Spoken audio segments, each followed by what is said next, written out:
OpenAI vient de lancer une application dédiée appelée CodeCS, qui transforme la programmation en un flux de travail multi-agent. On dit qu'Anthropic prépare Claude Sonnet 5. Grâce à des coûts réduits et une meilleure gestion des contextes longs, Google a abandonné Conductor pour structurer davantage la programmation IA. StepFun a lancé un modèle open source ultra rapide qui gère localement de grandes fenêtres de contexte, remplaçant les chats chaotiques. La situation d'OpenClaw et de Maltbook est passée du buzz viral à la réalité. Failles de sécurité, données exposées et limites plus nettes sur leur autonomie réelle. Parlons-en, commençons par ce que OpenAI a fait pour les développeurs. Ils ont lancé une application Codex autonome pour macOS. Jusqu'à présent, Codex fonctionnait principalement à l'intérieur de ChatGPT ou via des API, et on l'utilisait dans un format de conversation. Il existe désormais une application de bureau qui centralise les agents de codage IA. Au lieu de demander à une IA d'écrire un extrait de code à copier dans votre éditeur, vous pouvez gérer plusieurs agents IA simultanément, chacun sur des tâches ou parties différentes d'un projet. Ces agents opèrent dans des threads distincts organisés par projet, ce qui permet de voir clairement leur activité. Ils peuvent fonctionner en parallèle et vous pouvez intervenir, examiner leurs modifications et collaborer avec eux pendant qu'ils travaillent sur des tâches plus longues. C'est un changement majeur, passant d'une simple réponse à une aide à la programmation continue et semi-autonome.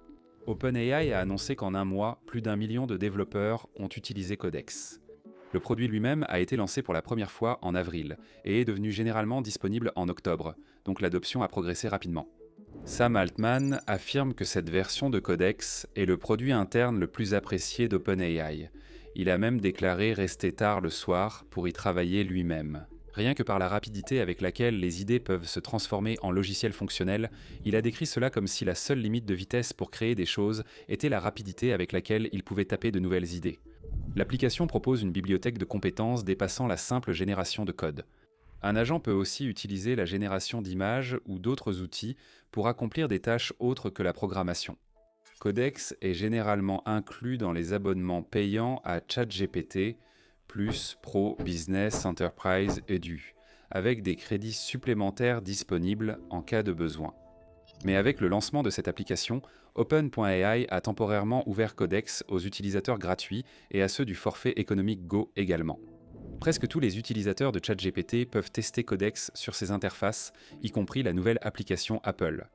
En plus de cela, OpenAI a temporairement doublé les limites de débit pour les utilisateurs payants de Codex, ce qui rend encore plus facile l'exécution de plusieurs agents sans atteindre constamment les plafonds.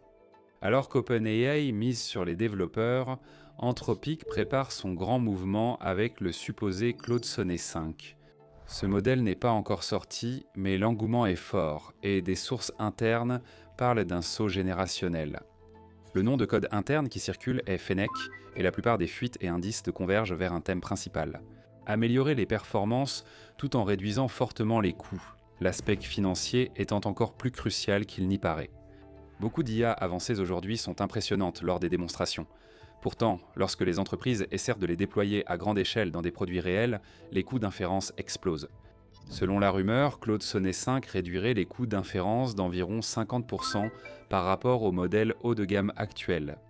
Si c'est vrai, cela change tout pour tout le monde. On attend un multitâche plus avancé et une meilleure gestion du contexte, pas juste mémoriser le dernier message. Il faut suivre plusieurs tâches simultanément, rester aligné sur les objectifs à long terme et changer de sujet sans perdre la structure. Cela permet un comportement d'agent, gérer calendrier, organiser boîte de réception, gérer tâches, suivre projet. Agir plus comme un opérateur numérique que comme un simple chatbot. Une meilleure mémoire et un contexte long rendraient les échanges plus fluides. C'est comme collaborer avec quelqu'un qui retient ce que vous avez fait sur plusieurs jours, pas seulement quelques minutes. Une meilleure intégration avec les environnements de bureau est aussi évoquée. Au lieu de vivre uniquement dans un onglet de navigateur, Claude Sonnet 5 devrait s'intégrer plus directement au flux de travail sur PC, en étant plus proche des fichiers, des applications et des outils quotidiens. Cela le placerait moins comme un moteur de questions-réponses et davantage comme un assistant en arrière-plan capable d'intervenir lorsque c'est nécessaire, de suggérer des actions et d'aider à coordonner des tâches complexes entre différents logiciels. L'accès anticipé sera d'abord offert aux utilisateurs premium.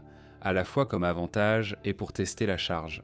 Tester le système sous de vraies charges avant de l'ouvrir. Chez Google, un autre effort concerne les flux de travail de codage IA structurés. Ils ont publié Conductor, une extension en avant-première open source pour Gemini CLI.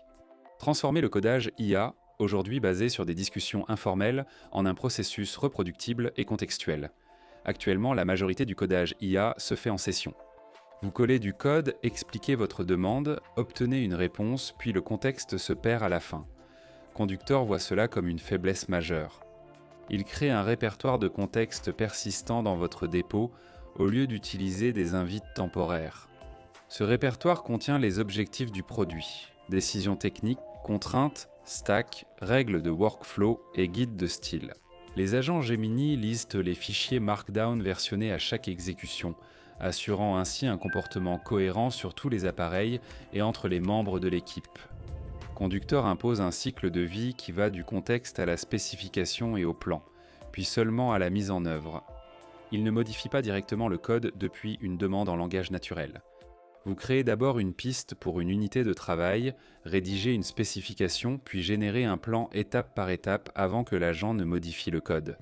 Commencer avec Conductor est facile. Installez-le en une commande via Gemini CLI avec une option de mise à jour automatique. Ensuite, il vous guide dans une configuration en posant des questions sur votre projet, ses utilisateurs, les technologies et le fonctionnement de votre équipe. À partir de là, il crée un dossier dans votre projet avec des fichiers texte simples qui stockent dans ce contexte. Comme ces fichiers sont dans Git, toute l'équipe peut revoir les modifications, exactement comme pour le code habituel. Conductor divise le travail en pistes, chacune étant une tâche claire avec description et plan détaillé, comme une fonctionnalité ou une correction de bug. L'IA suit le plan, propose des modifications, teste selon les règles du projet et met à jour la progression. À certains moments, elle s'arrête pour permettre une vérification humaine. Des commandes simples permettent aussi de suivre, revoir ou annuler le travail. Elle s'adapte aux projets existants, aidant les équipes à transformer les connaissances implicites en directives claires pour l'IA. Du côté des modèles, une autre sortie très axée sur les développeurs est Step 3,5 Flash de StepFund. Modèle ouvert, optimisé pour une inférence rapide et économique, idéal pour une exécution locale ou privée, au lieu de tout dépendre du cloud. Il fonctionne sur l'infrastructure NVIDIA, ainsi que sur du matériel local comme Apple M4 Max, NVIDIA DGX Spark et AMD IA Max Plus 395.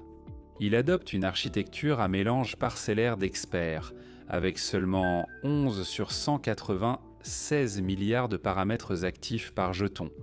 Cela diminue fortement les besoins en calcul et mémoire comparés au modèle dense. Il adopte un schéma hybride de fenêtres glissantes et d'attention complète, avec des têtes de prédiction multi-token pour vérifier plusieurs sorties en parallèle.